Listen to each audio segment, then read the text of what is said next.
Gimana listrik bisa ada di rumah kita ya? Yuk pelajari tentang listrik.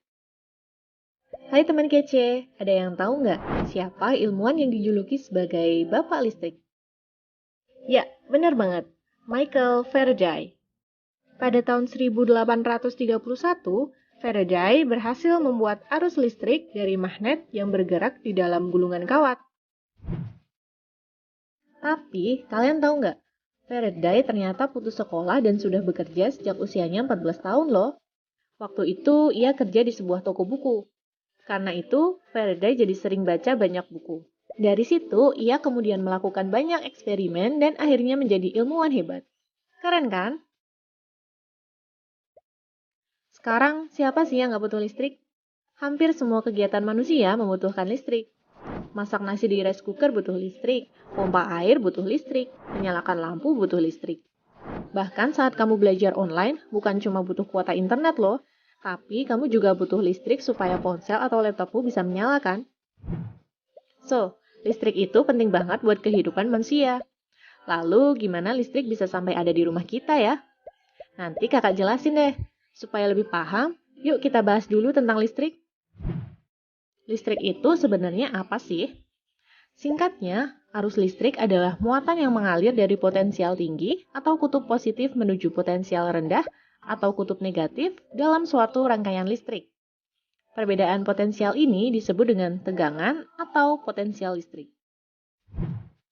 Rangkaian listrik adalah susunan komponen-komponen listrik yang dihubungkan dengan sumber listrik sehingga dapat menghasilkan arus listrik. Rangkaian listrik sederhana terdiri dari baterai, kabel, sakular, dan lampu. Berdasarkan susunannya, rangkaian listrik dibedakan menjadi yang pertama, rangkaian seri. Disusun berurutan atau tanpa cabang. Yang kedua, ada rangkaian paralel yang dihubungkan secara berjajar dengan beberapa cabang. Dan yang ketiga, disebut sebagai rangkaian campuran, yaitu rangkaian antara seri dan paralel. Baterai berfungsi sebagai sumber listrik. Baterai memiliki dua kutub, yaitu kutub positif dan kutub negatif. Arus listrik kemudian mengalir dari kutub positif ke kutub negatif melalui kabel. Arus listrik yang melewati lampu akan diubah menjadi energi cahaya sehingga lampu bisa menyala. Kira-kira apa ya fungsi sakelar pada rangkaian listrik? Coba deh ingat-ingat sakelar yang ada di rumahmu. Apakah untuk memutus dan menyambungkan arus listrik, menghantarkan arus listrik, atau sebagai sumber energi listrik? Yap, 100 buat kamu. Fungsi sakelar adalah untuk memutus dan menyambungkan arus listrik. Komponen yang berperan untuk menghantarkan listrik adalah kabel. Kabel terbuat dari tembaga yang bersifat konduktor. Selain tembaga, baja, aluminium, seng, emas, dan perak juga bersifat sebagai konduktor. Sebaliknya, benda-benda yang tidak bisa menghantarkan listrik disebut sebagai isolator. Misalnya seperti plastik, kayu, udara, kertas, dan karet. Tapi ada juga loh bahan yang bersifat keduanya, dikenal dengan nama semikonduktor. Bahan semikonduktor ini akan bersifat isolator pada suhu rendah, tetapi bisa bersifat konduktor pada suhu tinggi. Contohnya seperti karbon, silikon, dan germanium. Lalu dari mana saja ya energi listrik bisa diperoleh? Energi listrik berasal dari sumber-sumber listrik. Dari contoh rangkaian listrik sebelumnya, sumber listrik yang digunakan adalah baterai. Baterai bisa menyimpan energi kimia yang bisa diubah menjadi energi listrik. Baterai ada dua jenis, baterai sekali pakai yang bisa digunakan pada remote atau jam dinding, dan baterai yang dapat di-charge atau diisi ulang seperti yang ada pada laptop atau ponselmu. Kira-kira sumber energi listrik apa lagi ya yang berasal dari energi kimia? Aki, dinamo, atau generator? Bener banget, jawabannya adalah aki. Aki berfungsi sebagai penyuplai listrik pada kendaraan. Aki juga memiliki dua kutub dan mengandung larutan asam sulfat sebagai elektrolit. Dinamo dan generator juga termasuk sumber listrik loh.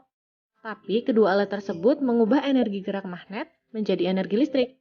Prinsip ini mirip dengan penemuan Michael Faraday. Magnet pada generator dapat berputar karena adanya gerakan dari turbin atau kincir.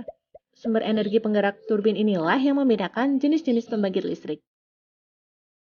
Selain energi kimia dan energi gerak, listrik juga dapat dihasilkan dari energi cahaya loh. Contohnya pada pembangkit listrik tenaga surya atau PLTS yang memanfaatkan cahaya matahari. Bahkan, penelitian terbaru sedang mengembangkan energi listrik dari proses fotosintesis pada tanaman loh. Namanya adalah biofotovoltaik. Untuk lebih lengkapnya, bisa tonton video berikut ini ya. Listrik bukan hanya ada di sumber listrik. Tubuh manusia dan beberapa jenis hewan juga bisa menghasilkan listrik. Namanya listrik statis. Listrik pada hewan.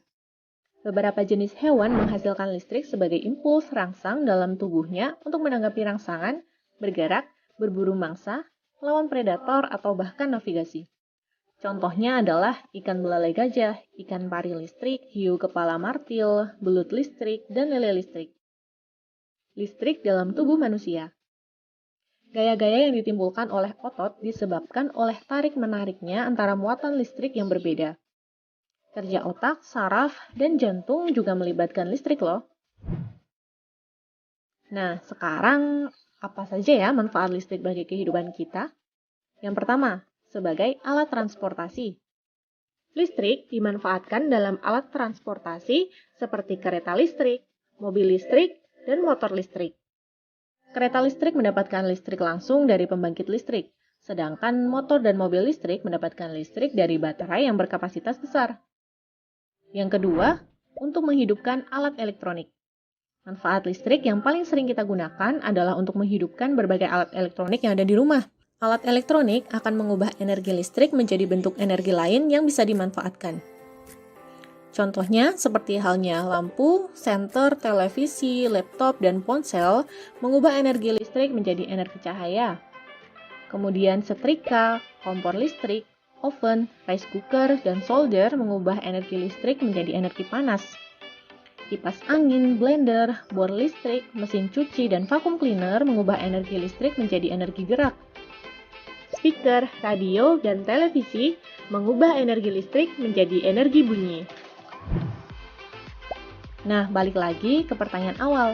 Listrik di rumah kita berasal dari pembangkit listrik yang dikelola oleh PLN.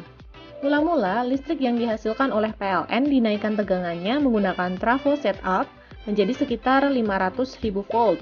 Listrik kemudian dialirkan melalui sutet atau singkatan dari saluran udara tegangan ekstra tinggi.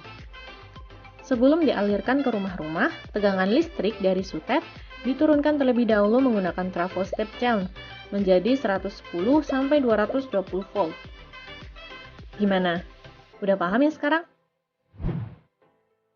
Saat menggunakan alat elektronik, kamu harus berhati-hati ya. Jangan sampai tubuhmu tersetrum atau terjadi korsleting listrik. Bisa-bisa malah menyebabkan kebakaran loh. Kakak kasih tips nih untuk menghindari korsleting atau tersetrum listrik. Yang pertama, tangan dan kaki dalam keadaan kering saat menggunakan alat listrik.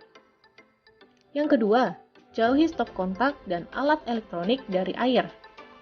Yang ketiga, jangan memasukkan benda apapun selain steker ke stop kontak. Yang keempat, jangan menumpuk steker pada satu stop kontak. Yang kelima, jangan menggunakan alat listrik yang rusak atau kabelnya telah mengelupas. Setelah tahu tentang listrik dan berbagai manfaatnya, gimana nih caranya agar kamu bisa lebih bijak lagi? Ya, sadar dan tahu caranya hemat pakai listrik. Listrik di Indonesia sebagian besar masih menggunakan energi fosil yang sewaktu-waktu bisa habis dan tidak dapat diperbaharui. Di sisi lain, sumber energi listrik masih sedikit digunakan dan memerlukan biaya yang relatif mahal.